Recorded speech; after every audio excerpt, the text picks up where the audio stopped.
The house didn't look like the kind of place where anything strange could happen. Set back from the quiet road in the hills above Santa Paula, the old ranch-style property had that familiar McQueen signature. Practical, unfussy, the kind of structure a man buys because he wants to be left alone. Nothing extravagant, nothing cinematic, just land, wood, silence, and a view that stretched miles into the valley. But on the first evening the new owners arrived, something felt wrong in a way neither of them could immediately define. Evan Collins noticed it first. It wasn't a noise. It wasn't a shadow. It was the stillness too complete, too heavy, as if the air itself had settled into a posture of watching. When he unlocked the front door for the first time and stepped inside, the floorboards gave a soft groan under his boots, but the sound barely seemed to move through the space. The house didn't echo. It absorbed. His wife, Mariah, walked behind him with slow, careful steps. She wasn't the kind to be jumpy, but even she raised her hand toward the walls, as if feeling for a draft. "There's no airflow," she murmured. Evan nodded. Feels closed up, but the windows were cracked open. The curtains shifted slightly. The day outside was warm and bright. Still, inside, the house felt sealed like a room someone had walked out of and never truly left. They began their walkthrough, checking the kitchen, the hallway, the bedrooms. Everything seemed ordinary until Evan reached the door at the far end of the corridor. The last room on the right, Steve McQueen's old workshop office, according to the real estate listing. The doorknob was cold. Not cool. Not room temperature. Cold, like something metallic left outside in winter. He froze, one hand still wrapped around the knob. Mariah looked at him, waiting, but Evan didn't speak.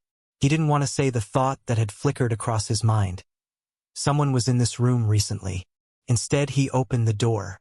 The room was empty. No furniture except a work table, a cracked leather chair pushed back at an angle, and shelves lined with old screws and forgotten parts.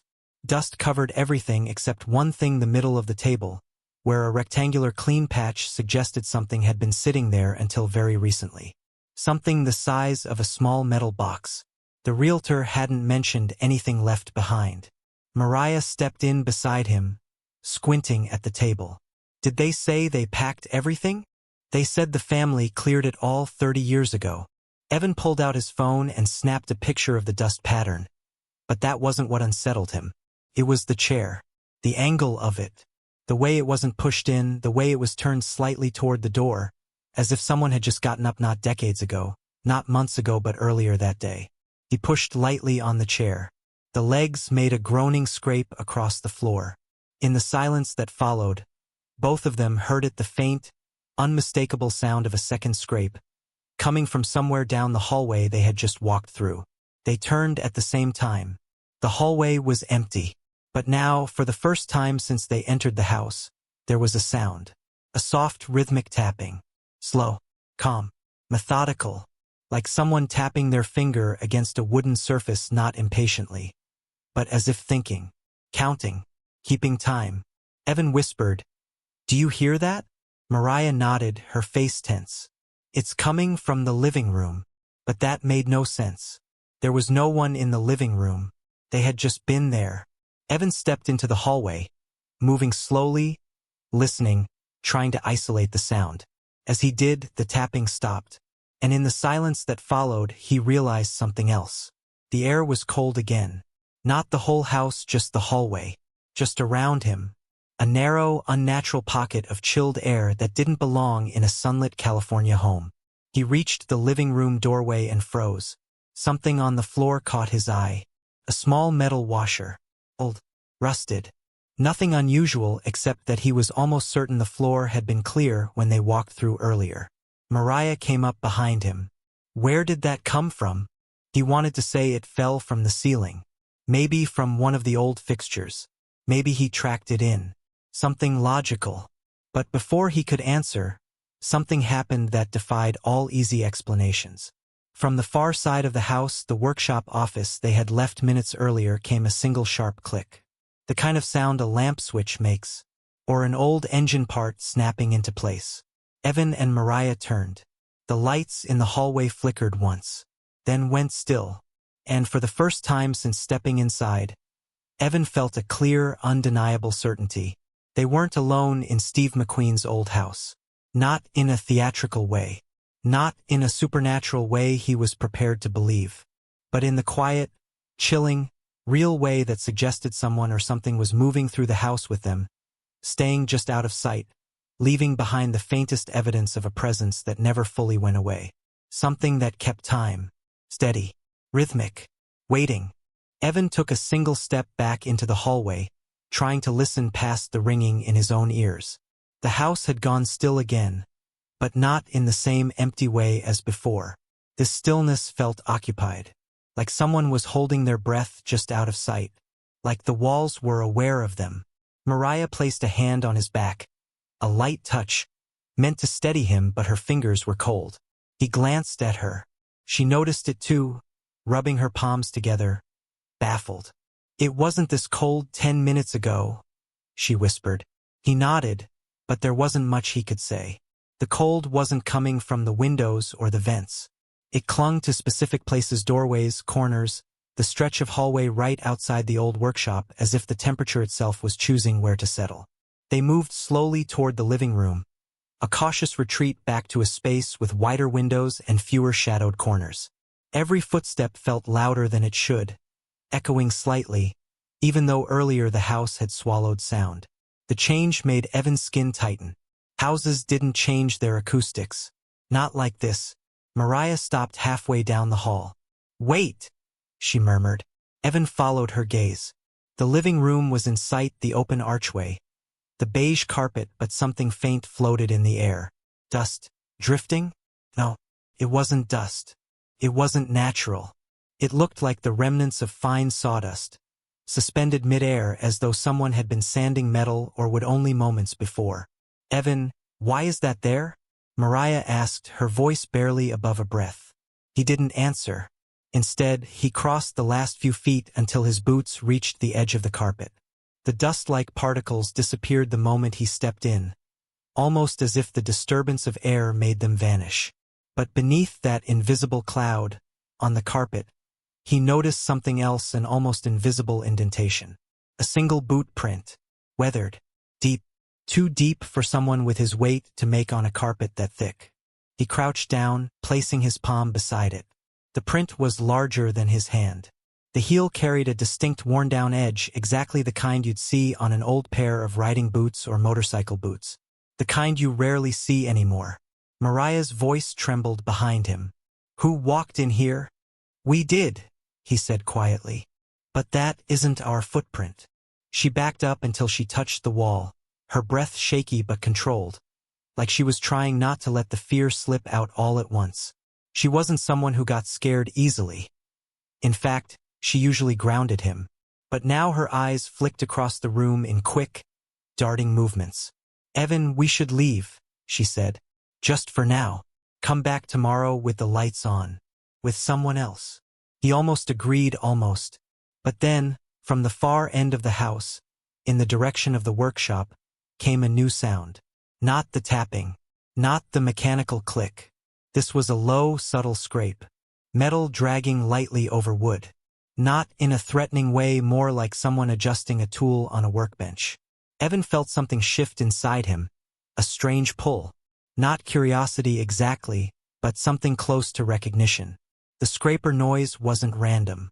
It repeated, steady and calm, as though whoever or whatever made it had done so 1,000 times before. Like a habit. Something familiar. "I think," Evan said slowly, "I think there might be something left in the workshop. Something the realtor didn't know about." Mariah stared at him. "We should not go back there right now." But Evan was already turning toward the hallway, drawn by the methodical scrape. Each repetition grew a little softer, as if someone were stepping away from the bench, or stepping toward the door. He swallowed hard. The hallway looked darker now, even though the same afternoon light filtered in through the windows. Shadows were longer, edges fuzzier, and in the center of the corridor, he saw something that made the hair on the back of his neck rise. Another metal washer, sitting perfectly in the middle of the wooden floorboards. It hadn't been there minutes earlier. Mariah grabbed his arm. "Evan, please, don't." But he didn't move forward. He didn't move back. He only stared at the washer, feeling the house tighten around them like a held breath. The faint cold pushed against his skin. And then barely audible came the soft sound of a chair shifting in the workshop. Once. Slow. Intentional. Not the building settling. Not an accident. A sound that suggested someone had just stood up. Don't forget to subscribe and like if you liked this story. Evan's hand hovered over the metal washer, reluctant to pick it up. It was small, insignificant even, yet it carried an odd weight and almost deliberate presence, as if placed there as a sign, a message, or a warning. Mariah's grip on his arm was firm now, the kind of grip that said she wanted to leave but knew she couldn't pull him back from whatever curiosity had taken hold. He exhaled slowly, trying to focus, and noticed the air again. It shifted slightly around him, warmer near the windows, colder in the corridor, but never constant. The temperature changes weren't gusts. They were localized, deliberate. A presence, perhaps, moving with intent, careful not to announce itself too loudly, just enough to make them notice. "I don't like this," Mariah whispered, her eyes scanning the edges of the room, the corners, the doorways. "It's like it's alive, but not in a scary way, in a watching way." Evan nodded, his gaze locked on the hallway leading to the workshop. Each step he took toward it felt heavier than the last, as though the house itself had grown denser, thicker, resisting movement. The wooden floorboards creaked slightly, more insistently than before, as if the building had its own rhythm now, a slow, deliberate heartbeat. It was almost imperceptible, but with the room's silence, it was deafening. They stepped into the hallway together, careful to keep their movements minimal. The washer sat alone on the floor, a tiny island in the middle of the path. Evan hesitated, but Mariah's hand on his shoulder gave him a reluctant courage. He bent down, lifting it carefully, feeling the metal cold against his fingers. He almost expected it to jump, to move, to react. But it remained inert, heavy and smooth. The workshop door loomed ahead, a simple wooden door with faint scratches etched along the bottom. The room beyond smelled faintly of aged pine, motor oil, and dust, the unmistakable odor of a space once alive with work and motion. Evan pushed the door open slowly, expecting something, anything. But the room was empty, or it looked empty at first. The workbench sat at the center, cluttered with old tools and metal scraps, the same cracked leather chair in the corner. Dust lay thick across the surfaces, except for faint, irregular patterns suggesting recent movement. Footprints? Possibly. The dust was displaced as if someone had knelt, turned, and left. And across the floor, faint scratches traced an impossible path, deliberate, straight lines, as though something had been dragged carefully across the planks. Evan stepped forward cautiously, his boots pressing into the dusty carpet. Mariah followed, her breath quiet, controlled, the kind of silence that only comes when fear is carefully reined in. They examined the workbench. Nothing seemed out of place except a small, folded piece of paper, yellowed with age, sitting alone at the edge of the table. Evan reached for it, and the air shifted immediately, colder now, brushing against his neck and hands, a localized gust that made his skin prickle. Mariah stepped closer, her own curiosity tempered by caution. The paper was unmarked except for faint, smudged letters, as if written decades ago and partially erased by time. Evan unfolded it carefully, his fingers trembling slightly. A faint, mechanical scraping noise began again, somewhere deeper in the room. Not loud, barely perceptible, but it was methodical, consistent, like someone methodically working at a tool. Evan froze. The sound wasn't random. It was purposeful. It had started the moment he touched the paper. Mariah whispered, "Do you think someone's in here?" Evan didn't answer. He couldn't. The room felt too small now, too crowded. The air seemed to press in from all sides, carrying with it a sense of expectation. It wasn't threatening, not exactly, but it was insistent, observant, intent on being noticed without revealing itself fully. The workshop, the paper, the footprints, the washer, every tiny element was a part of the same message. A presence leaving fragments of itself behind, carefully measured. The scrape became a soft tap.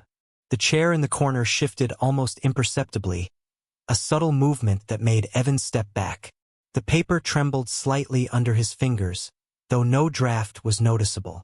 Mariah's hand instinctively found his arm, steadying him as much as herself. Both of them stared at the table, the chair, the scattered tools, suddenly aware that they were not alone, not fully. Someone or something was occupying the same space, careful to avoid direct contact, but insistent in its awareness of them. Evan set the paper down slowly, not wanting to provoke any further response. He noticed the footprints again, tracing them backward toward the corner of the room where the chair sat. One of them appeared newer than the others. He stepped closer, crouching slightly to examine it, and realized the heel pattern matched the one on the living room carpet. The same worn-down riding boot. Mariah's whisper broke the tension. "It's following us, or showing us something." Evan straightened, glancing around the workshop, feeling the temperature shift again as if the house itself had taken a breath. The soft tapping stopped. The chair remained still. The dust settled. And yet, every instinct told him that the presence hadn't left. It was waiting, patient, deliberate, letting them see fragments of a life it once belonged to or perhaps still did. He looked at Mariah. She was pale but resolute, gripping his arm with a mix of fear and determination. Neither of them spoke. Words were pointless here. They only had senses, fragments, and the quiet, slow-building weight of something unseen. A sudden sound, almost a whisper, came from the back corner of the workshop, a faint click. Not a switch, not a chair, something smaller. A key? A part of a tool? He couldn't tell. But it was deliberate, and it was close. Evan exhaled slowly, realizing something vital. This house, this space, was not haunted by anger. It wasn't violent. It was meticulous. It was careful. And it had been waiting all these years for someone to notice the small traces it left behind. They were inside Steve McQueen's house, and the house was speaking in ways they barely understood. Evan and Mariah stood frozen in the workshop, their breaths shallow, minds racing to find rational explanations. The house was quiet now, yet the tension was palpable, pressing against them from every corner. The faint click had ceased, but the room still felt charged, like the air itself held a memory. It wasn't just a memory of a person, it was a memory of presence, of habits, of repeated movements. Someone had moved here, lived here, worked here, and even in absence, it left traces that refused to fade. Mariah finally broke the silence. "Evan, do you feel it?" He nodded slowly. "It's like we're intruding. Not in a threatening way, but like the house has its own rhythm, and we're not part of it." Her gaze followed the edges of the room, lingering on the leather chair, the old workbench, the tools scattered just slightly off-center, as if they had been rearranged in preparation for their arrival. "It's meticulous. Everything has a place. Everything matters." Evan crouched again, examining the footprints more closely. The deeper set, worn heel prints led toward the corner where a small wall-mounted cabinet stood. He moved carefully, the floorboards creaking softly under his weight. Reaching the cabinet, he noticed the latch had been slightly ajar, though it hadn't been before. Inside were small boxes, each containing parts, tiny mechanical components, washers, springs, and bolts, all lined up with precision. It looked as though someone had arranged them personally with a purpose. And for a moment, Evan thought he could almost sense a presence behind him, guiding his eyes to notice the details. Mariah stepped forward, her fingers brushing over the top of the cabinet. A faint, metallic vibration hummed beneath her touch, subtle enough to be mistaken for imagination, yet undeniable. The air shifted instantly, colder, as if the house were exhaling around them. She swallowed hard. "It's responding," she whispered. Evan felt a chill run down his spine. He turned to the leather chair. Its position was just slightly different than before, angled as though someone had risen and left, not years ago but very recently. He bent down and ran a finger across the worn armrest. A faint impression of a hand remained, almost ghostly, subtle, but precise. The chair had just been used, and yet no one was there. He stood and looked at Mariah. We need to understand. We can't just run. We're missing something. She nodded reluctantly, stepping closer to the workbench. Dust particles drifted in the sunlight streaming through the windows, and in that quiet illumination, the room felt alive. Alive in a way that was impossible to explain. Each tool, each scratch on the wood, each misplaced object seemed intentional. The soft scrape returned subtle, deliberate, coming from the far corner near the door to the hallway. Not threatening, just present. Evan moved toward it, each step careful, measured. The scraping stopped as he approached, and the temperature around him seemed to normalize, as if whatever was moving through the house had sensed his approach and paused. He glanced around. Every surface carried a trace of movement. Faint smudges in the dust, footprints, and the pattern of small objects shifted slightly from where they had been moments before. A rhythm, almost like a heartbeat, ran beneath the surface of the house. The house itself seemed aware, orchestrating subtle signs to make them notice.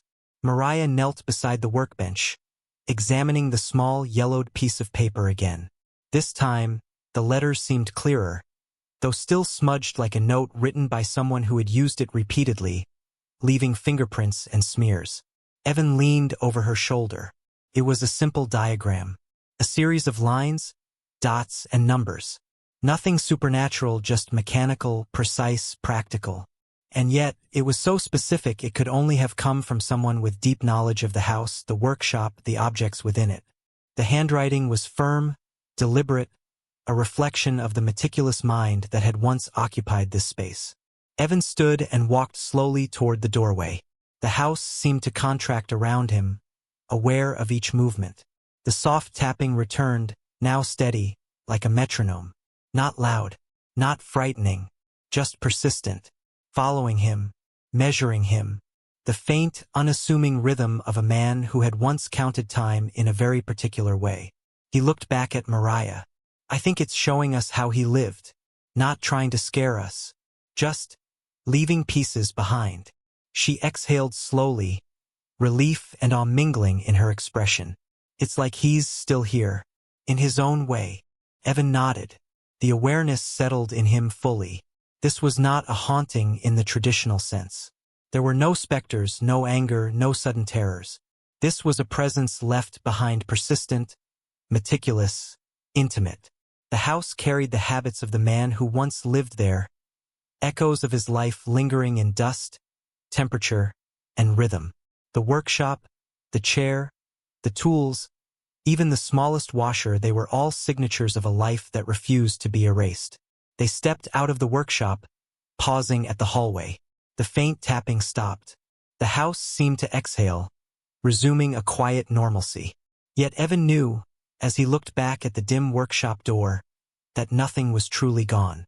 The house was alive with memory, with routine, with the meticulous echoes of Steve McQueen, the king of cool, whose presence, subtle and deliberate, would remain long after anyone else left.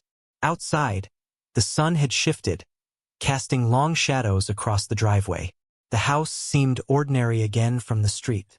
But Evan and Mariah both knew that inside, in every corner, every creak and draft, the rhythm of a man who had once moved through the rooms persisted, waiting, watching, leaving fragments of himself behind for those who would notice. And they had noticed. Don't forget to subscribe and like if you liked this story.